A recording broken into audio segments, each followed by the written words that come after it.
அப்ப எதிர்க்கட்சி தலைவர்களாக இருந்தவர் எத்தனை பேர் வீட்டுக்கு போனீங்க? இன்னைக்கு வீடியோ கால்ல போன் பண்ணி ஐ எம் சாரி மா, yes I am suffering from ஃபீவர்னு பேசுறீங்களே, வெக்கமா இல்ல? ஆனா நீங்க எதிர்பார்த்திருக்க மாட்டீங்கல்ல, எதிர்பார்க்கல.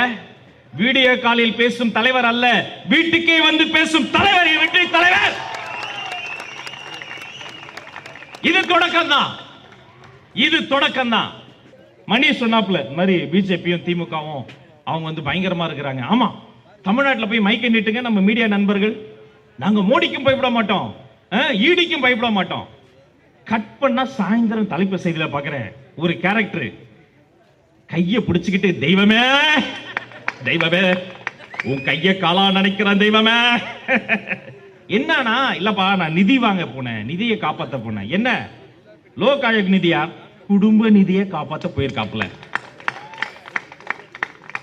அங்க கோட் வேர்ட் அக்செப்டட். இங்க வந்து பார்த்தா ஆதாரம் இல்லைன்றாங்க, கோர்ட்ல கேஸ் இல்லைன்றாங்க.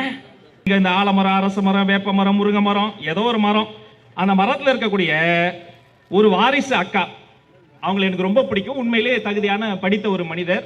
ஆனா அந்த அக்கா என்ன சொன்னாங்க,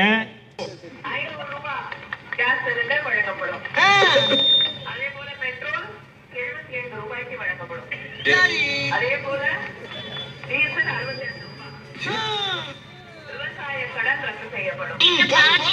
லிஸ்ட் பெருசா போயிட்டு இருக்கு. 500 ரூபாய்க்கு சிலிண்டர் கொடுக்கப்படும். எவ்வளவுமா சிலிண்டர்? 1000 ரூபாய். ரெண்டாவது மாடியில ஏத்தி வைக்க இன்னொரு 60 ரூபாய் சேர்த்து கேக்குறாங்க. 75 ரூபாயாமே பெட்ரோல்.